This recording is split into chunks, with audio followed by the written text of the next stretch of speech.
नमस्कार दोस्तों, मैं मनीष कुमार भोज आप सभी का अपने YouTube चैनल पहाड़ एजुकेशन में हार्दिक स्वागत करता हूं। दोस्तों, आशा करता हूं कि आप सभी लोग स्वस्थ होंगे और साथ ही आपकी आगामी प्रतियोगिता परीक्षाओं की तैयारी बहुत शानदार तरीके से आप लोग कर रहे होंगे। तो दोस्तों, आज मैं इसी कड़ी में आप लोगों के सामने प्रवक्ता संवर्ग भर्ती परीक्षा पॉलिटिकल साइंस का एक महत्वपूर्ण टॉपिक अगर मैं बात करूँ शक्ति पर, हम आज का टॉपिक हमारा रहता है शक्ति की अवधारणा किसे कहते हैं, ये यहाँ से क्वेश्चन बनते हैं। आइए शुरुआत करते हैं। देखिए दोस्तों, हम शक्ति की जब हम अवधारणा की अगर बात करें तो उससे हमें शक्ति की परिभाषा क्या है वो समझना बड़ा अत्यंत अनिवार्य हो जाता है। शक्ति की सही परिभाषा क्या होनी चाहिए? शक्ति से तात्पर्य होता है कि बल, हमारे शरीर में कितनी शक्ति है, ये जिसको हम बल कहते हैं। इसका अगर मतलब कहूँ तो अधिकार या प्रभाव का प्रयोग करने की क्षमता से है। जो हमारे अंदर जो शक्ति है, जो उसका जो तात्पर्य है, जो कहा गया है, ये अगर हम मुगल काल में देखें या प्राचीन सभ्यता में देखें या पौराणिक कथाओं में भी देखें तो वहाँ पर भी हमें ये शक्ति और बल का हमें कहीं ना कहीं प्रयोग करते हुए दिखाई दिया। तो शक्ति से तात्पर्य होता है कि अधिकार या कोई प्रभाव का प्रयोग करने की क्षमता है। यदि आपके पास शक्ति है, संख्या बल है, तो आप किसी भी हुकूमत के जड़ें हिला सकते हैं, किसी भी हुकूमत को अपने कदमों में झुका सकते हैं। तो इसका प्रभाव का प्रयोग करने की क्षमता कि हमने हमारे जो शक्ति है, हम उस शक्ति का कैसा प्रयोग कर रहे हैं, क्या दुरुपयोग कर रहे हैं, क्या उसका सदुपयोग कर रहे हैं। अधिकार से तात्पर्य निर्दिष्ट सीमाओं के भीतर किसी विशिष्ट उद्देश्य के लिए शक्ति से है। देखिए, हम क्या करते हैं, जो कोई पहले से प्राचीन समय में जो राजा महाराजा हुआ करते थे, अपनी शक्ति का जो अधिकार वो करते थे, जो शक्ति का जो प्रयोग करते थे, अपने राज्य की सीमाओं को कहीं ना कहीं सुरक्षित करने के लिए और बाहरी आक्रमण से बचाने के लिए, या कहीं फिर अपनी जो राज्य की सीमाओं का विस्तार करने के लिए कहीं ना कहीं शक्ति और बल का वो प्रयोग किया करते थे। उनका विशिष्ट जो उद्देश्य हुआ करता था वह शक्ति ही था, जिससे कि वो क्षेत्राधिकार निर्धारित करते थे, उसके भीतर की गई जो प्रयोग है या आधिकारिक शक्ति का प्रयोग करते थे और नियंत्रण निर्देशन की समन्वय करने की शक्ति पर बल देता है, संयमित करने की क्या है, कहीं ना कहीं वो बल देता है। तो इस चीज़ को ध्यान में रखिए। अब शक्ति के सिद्धांत की अगर हम बात करते हैं तो वो क्या होता है, इसको भी थोड़ा सा समझिएगा। शक्ति का सिद्धांत क्या है? शक्ति सिद्धांत बताते हैं कि शक्ति का प्रयोग कौन करता है, शक्ति के साधन क्या है, शक्ति का प्रयोग कैसे किया जाता है। अगर हम सिद्धांतों की बात कर रहे हैं तो ये प्रश्न उठ रहे हैं कि सिद्धांत क्या बताते हैं, शक्ति का प्रयोग कौन करता है, ठीक है, शक्ति के साधन क्या हैं और शक्ति का प्रयोग कैसे किया जाता है। और ऐसा कहा जाता है कि असली शासक की खोज नहीं की जा सकती है। देखिए, असली शासक की खोज अगर हम कहें तो नहीं की जा सकती है। ये जो शब्द है ये किसके आधार पर है? ये शक्ति के सिद्धांत है। असली शासक की खोज नहीं की जा सकती है। शक्ति सिद्धांतों को मोटे तौर पर पारंपरिक और अपरंपरागत क्या है सिद्धांतों में वर्णित किया गया है। देखिए, अगर हम बेसिकली असली शासक की खोज नहीं की जा सकती, किसके माध्यम से? अगर हम शक्ति के माध्यम से कहें तो बिना शक्ति के असली शासक की खोज नहीं की जा सकती। शक्ति सिद्धांतों को अगर हम मोटे मोटे तौर पर देखें तो पारंपरिक और साथ ही अपरंपरागत ये सिद्धांतों का वर्गीकरण किया जाता है। अगर हम वर्गीकरण की बात करें तो कैसे होता है? देखिए, शक्ति की अवधारणा का विकास एक जटिल और बहुआयामी है। या देखिएगा कि शक्ति की अवधारणा किस प्रकार का विकास को प्रदर्शित करता है, तो आपको याद पता होना चाहिए। ये एक जटिल और बहुआयामी प्रतिक्रिया है जो समय समय में विभिन्न रूपों में प्रकट की जाती है। अगर हम शक्ति को देखें तो शक्ति को हम कभी भयानक रूप में भी देखते हैं, उसका सदुपयोग करने के लिए भी देखते हैं, समानांतरता भी देखते हैं। तो अलग अलग समय समय पर उसको डिफरेंट मोड में चली जाती है। प्राचीन काल से लेकर अगर हम आधुनिक काल तक देखें तो शक्ति को विभिन्न तरीके से परिभाषित किया गया। देखिए, मैंने कहा कि प्राचीन काल की अगर हम बात करें तो हम उससे भी अगर पौराणिक काल की अगर बात करें तो वहाँ से लेकर प्राचीन मध्यकाल या कहीं आधुनिक काल तक की अगर हम बात करें तो कहीं ना कहीं शक्ति के अलग अलग हमें डिफरेंट मोड हमें देखने को मिलते हैं। अलग अलग तरीके से हमने परिभाषित किया गया, जिसमें सामाजिक होता है, राजनीतिक होता है, आर्थिक और सांस्कृतिक आयाम सम्मिलित होते हैं। हमने क्या कहते हैं, समाज को एकजुट करने के लिए या समाज पर अपना वर्चस्व स्थापित करने के लिए या कहीं राजनीतिक क्षेत्र में अपनी सत्ता को बरकरार रखने के लिए, अपना प्रतिद्वंदी को परास्त करने के लिए फिर आर्थिक तौर पर अगर कहें तो आर्थिक दंड या कहें आर्थिक नियोजनों को लगाकर या कर लगाकर या ये तमाम चीज़ें आर्थिक जो स्थिति को हम कहीं ना कहीं मजबूत करते हैं और सांस्कृतिक आयाम सम्मिलित किए जाते हैं। हमारी सांस्कृतिक धरोहर विरासत को भी कहीं ना कहीं ये संजोए रहती है। अगर हम बात करते हैं कि मध्यकालीन प्राचीन काल में शक्ति का क्या है, अगर हम देखें प्राचीन सभ्यताओं में अगर हम बेसिकली देखें तो शक्ति को अक्सर अगर देखा तो शारीरिक शक्ति के तौर पे देखा जाता था। पहले तो हम देखते हैं कि शारीरिक शक्ति कैसी है, वजन उठाने के लिए या तमाम चीज़। उस टाइम पे लड़ाई झगड़ा ये तमाम वैचारिकता नहीं थी, ना उसमें राजनीति था, ना उसमें सामाजिकरण था, ना आर्थिक था, ना सांस्कृतिक। तो उसमें तो सिर्फ ये था कि पुरुषार्थ की जब हम बात करते हैं शक्ति को बेसिकली हम शरीर की शक्ति के रूप में, शारीरिक शक्ति के रूप में लेते हैं। संपत्ति राजनीतिक प्रभाव के रूप में भी देखा जाता है। अब आज की जगह देखें तो ये आपकी शक्ति को जब हम कहें तो संपत्ति का वर्चस्व, आपके पास कितनी संपत्ति है, संपत्ति की शक्ति के माध्यम और राजनीतिक प्रभाव देखा जाता है कि राजनीतिक प्रभाव के ऐसा दबंगाई करके ना कि कहते हैं कि आप बड़ा दबंग नेता है, तो वो तमाम चीज़ें उसमें देखी जाती है।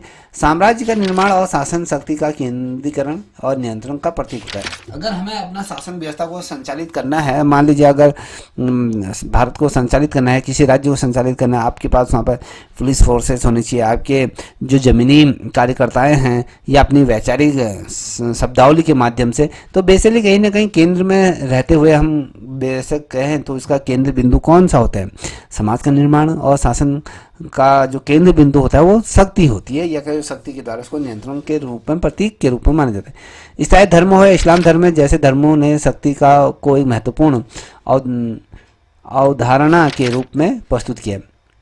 देखिए अगर हम बात करें इस्लाम हो गया और ईसाई धर्म की अगर बात करते हैं तो इन धर्मों ने जो शक्ति को जो जिस तरीके से इन्होंने देखा एक महत्वपूर्ण अवधारणा के रूप में प्रस्तुत किया, जिसमें शासकों ने अपने लोगों के मार्गदर्शन और शासन के लिए ईश्वर से शक्ति प्राप्त करने का दावा किया। जैसे अगर हमने कहा इस्लाम की अगर हम बात करें, भारत में अगर बेसिकली अगर बात करें तो जैसे मुगलों का शासन रहा तो कहीं ना कहीं मुगलों ने भारत को अपने अधीन जो किया था वो कहीं ना कहीं अपने शक्ति और पुरुषार्थ और राजनीति क्षमता या उसकी चतुरताई से ये चीज़ें संभव हो सके।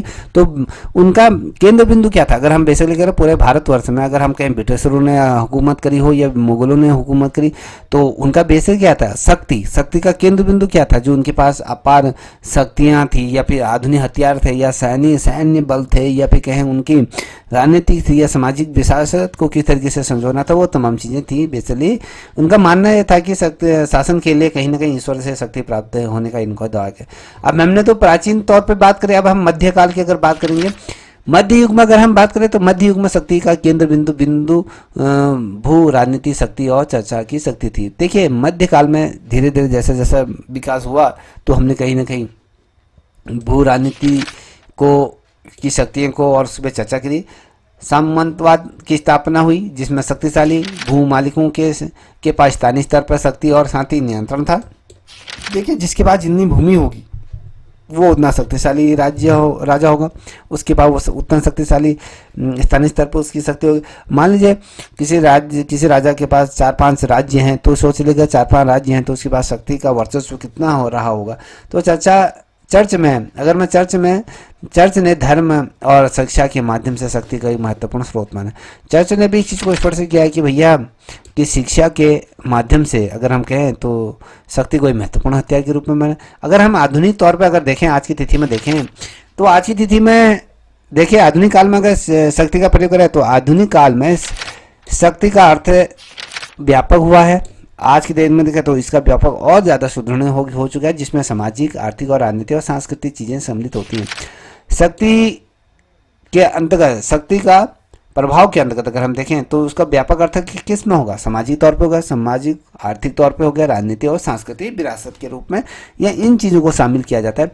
औद्योगिक क्रांति और पूंजीवाद ने आर्थिक शक्तियों को एक महत्वपूर्ण कारक बताया। जो भी आधुनिक तौर पर जब हम बात करते हैं तो औद्योगिक क्रांति, इंडस्ट्रियों की हमने बात करी है। पूंजीवाद, पैसे से संबंधित जो हम कहते हैं पूंजीवाद किस तरीके से ना, उसमें आर्थिक शक्ति को कहीं ना कहीं महत्वपूर्ण कारक के रूप में माना। राजनीतिक स्वतंत्रता और लोकतंत्र के उदय ने राजनीतिक शक्ति को अधिक और लोकतांत्रिक और भागीदारी बनाने में मदद की।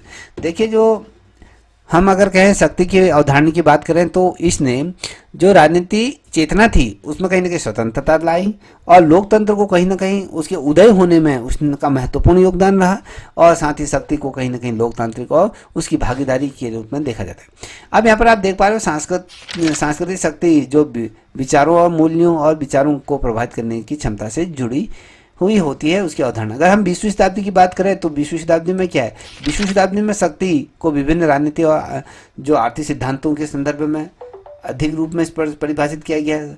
साम्यवाद और फांसीवाद की विचारधाराओं ने शक्ति को समाज के भीतर नियंत्रण और प्रभुत्वता स्थापित करने के साधन के रूप में देखा है और अंतर्राष्ट्रीय संबंधों में भी कहीं ना कहीं राज्य के बीच किस तरीके से शक्ति का संतुलन बंटवारा हो आता है, गठबंधन होता है या कहें वो टकराव, कहीं ना कहीं ये चीज़ें हमें देखने को मिलती है। अगर आप देखोगे बेसिकली अगर हम शक्ति की जब हम बात करें, शक्ति की अवधारणा की जब बात करें तो आज के वर्तमान परिदृश्य की अगर देखें तो हमारे पास किस तरह के साम्यवाद की अगर बात करें, फांसीवाद विचारधाराओं को कहीं ना कहीं शक्ति को कहीं ना कहीं समाज के भीतर कहीं ना कहीं उसको नियंत्रण, उसको प्रभुत्व, उसको किस तरीके से स्थापित करने हैं। अगर अंतर्राष्ट्रीय स्तर पर देखें तो संबंधों को और बेहतर करने के लिए अगर कहें तो शक्ति हमारे पास होनी चाहिए, अपना शक्ति प्रबुद्ध होना चाहिए। तो ये तमाम चीज़ें इसकी अवधारणा अगर हम कहें, देखिए अगर हम शक्ति की अवधारणा की बात करें, शक्ति की अवधारणा का अर्थ है किसी व्यक्ति, समूह या संगठन के पास दूसरों के व्यवहार, निर्णय और विचारों को प्रभावित करने की क्षमता है। यह कहता है कि शक्ति की अवधारणा क्या होती है। किसी व्यक्ति की बात करें, किसी व्यक्ति विशेष की बात करें, समूह या संगठन बड़े स्तर पर तो के पास या दूसरों के व्यवहार का या निर्णय या विचारों को प्रभावित करने की क्षमता होती है। जैसे प्रधानमंत्री मोदी जी ने किसी रैली को संबोधित करे तो संगठन या समूह के माध्यम से क्या अपने दूसरों के व्यवहार को, निर्णय और विचारों से कहीं ना कहीं प्रभावित करने की क्षमता होनी चाहिए। ये क्षमता किसी व्यक्ति या फिर समूह द्वारा अपने इच्छित उद्देश्यों को प्राप्त करने के लिए की जा सकती है, चाहे वो सत्ता का अधिकार या फिर प्रभाव का नियंत्रण के माध्यम से। अब हमने कहा कि प्रधानमंत्री मोदी जी ने जब 2014 में कहा था कि सभी के खाते में 15 लाख रुपए आएंगे, कहीं ना कहीं उन्होंने क्या करे, जो समूह था या संगठन थे उसके जो दूसरों के व्यवहार को कहीं ना कहीं उन्होंने परखा और निर्णय लिया, उसमें विचार को कहीं ना कहीं उन्होंने प्रभाव वो डाला। और इससे क्या होता है, तो व्यक्ति, किसी व्यक्ति की या फिर समूह के अपने इच्छा उद्देश्यों को प्राप्त करने। हमने कहा कि भैया मंच पर आके बात करते हैं कि हम ये करेंगे वो करेंगे, क्यों? क्योंकि प्रधानमंत्री के पद जो कुर्सी है उसकी कहीं ना कहीं सत्ता का सुख भोगना है। तो चाहे वो सत्ता का हो, अधिकार हो या प्रभाव या नियंत्रण के माध्यम से हो, तो ये तमाम चीज़ें की जाती हैं चीज़ करेगा। अब देखिए शक्ति की अवधारणा को स्पष्ट करने के लिए कुछ महत्वपूर्ण चीज़ें मैं आपको दें। प्रभाव डालने की क्षमता शक्ति का मूल अर्थ होता है किसी व्यक्ति या समूह के व्यवहार या निर्णय विचारों को प्रभावित करने की क्षमता होती है। देखिए हम किसी की अवधारणा को भी चेंज कर सकते हैं। अगर आप शक्तिशाली हैं, आपके पास पैसा है, आर्थिक तौर पर सशक्त है, तो किसी की व्यक्ति या मानसिकता या उसके व्यवहार में भी कहीं ना कहीं परिवर्तन ला सकते हैं। अगर अभी बेसे लेकर कहें, अभी दिल्ली का जो चुनाव हुआ था उसमें बीजेपी की सरकार द्वारा कहते जो महिलाओं को 2,500 रुपये दिए जाएंगे और उसके आधार पर क्या होगा, तो कहीं ना कहीं बीजेपी को जमकर वोटिंग हुई, तो उससे क्या हुई, कहीं ना कहीं वो जुमले साबित हुए।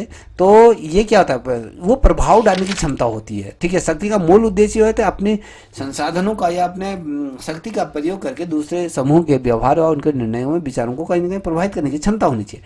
अब नियंत्रण की क्षमता, शक्ति एक व्यक्ति या समूह एक दूसरे या फिर समूह के कार्यों को नियंत्रण करने की क्षमता करती है। व्यक्ति क्या करेगा, मेरी बातों से यदि आप सहमत हो तो कहीं ना कहीं मेरा नियंत्रण आप में है, यदि आपके नियंत्रण से, अगर आपकी बातों से अगर मैं संतुष्ट हूं तो आपका नियंत्रण मेरे पे है। तो कहने का मतलब है कि समूह के कार्यों को नियंत्रण करने की क्षमता होती है। या बड़े स्तर की बात करता हूं तो सत्ता का अधिकार कहें या अधिकार, शक्ति का संबंध है सत्ता और अधिकार से ही होता है।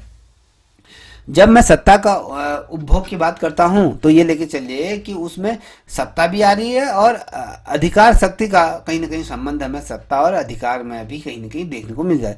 ये कहता है जो एक वैध रूप से क्या कहता है, प्रदत्त शक्ति के रूप में होती है और विभिन्न प्रकार की अगर हम कहें तो शक्ति, ये अगर शक्तियों के रूप में कहीं ना कहीं अलग अलग फॉर्मेट में हमें देखने को मिलते हैं। तो अगर हम देखें तो शक्ति को भी हम कई रूपों में विभाजित करते हैं। तो आर्थिक शक्ति के रूप में, राजनीतिक शक्ति के रूप में, सामाजिक शक्ति के रूप में और सांस्कृतिक शक्ति के रूप में। बेसिकली अगर हम कहें तो 4 भागों में हमने इसे विभाजित करें।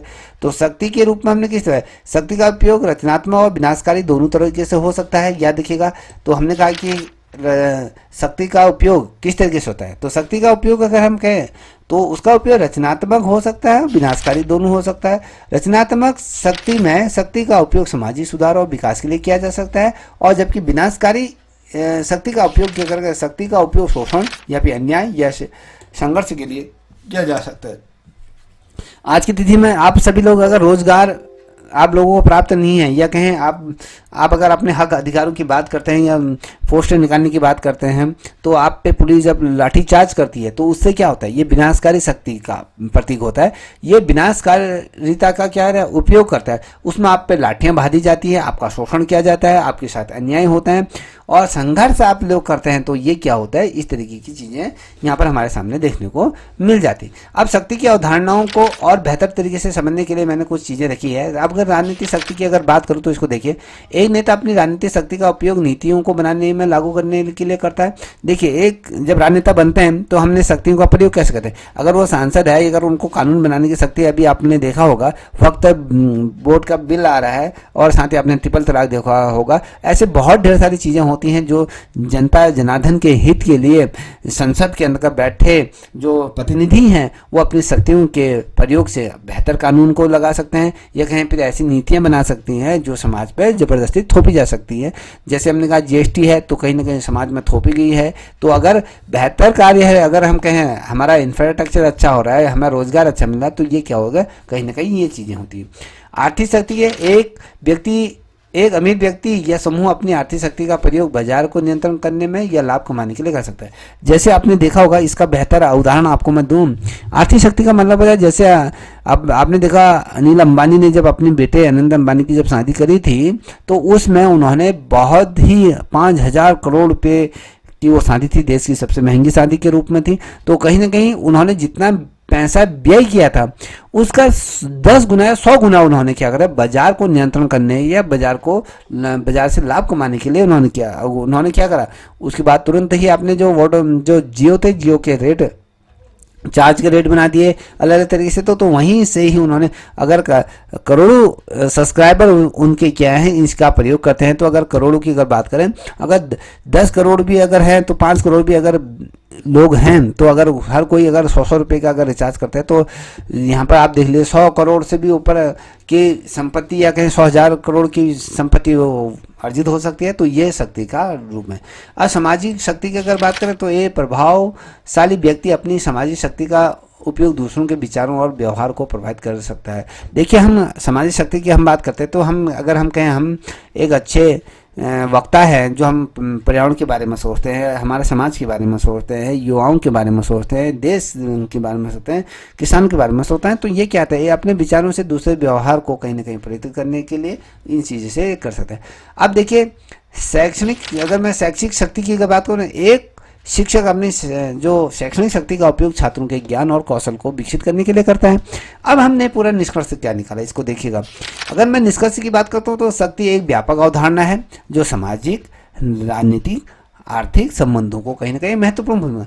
अब हमने अगर पूरा शक्ति का अगर निचोड़ की अगर बात करें तो अगर हम निचोड़ निकालें तो ये क्या होते हैं, 4 चीज़ों में सिमट जाती है, सामाजिक तौर पे, राजनीतिक तौर पे, आर्थिक तौर पे, और साथ ही हमने जो ऊपर आपसे करे थी यहाँ पर आप देख पा रहे होगे, हमने कहा कि आर्थिक तौर पे, राजनीतिक तौर पे, सामाजिक तौर पे, सांस्कृतिक तौर पे, यहाँ पर आप देखोगे सामाजिक तौर पे यहाँ पर अपनी महत्वपूर्ण भूमिका निभाती है। शक्ति का उपयोग विभिन्न तरीकों से किया जा सकता है और ये सामाजिक व्यवस्था को कहीं ना कहीं प्रभावित करने में महत्वपूर्ण भूमिका निभाती। तो बेसिकली जो मैंने कुछ इसके परिभाषाएं या कुछ ऐसी चीज़ें बनाई थी जिससे कि आपको समझने में मदद मिलेगी। अब मैं आपको ले चलता हूँ इसकी मूल फाइल में ले जाऊँगा जहाँ पर आपको सही चीज़ें समझने को मिलेंगी। देखिए,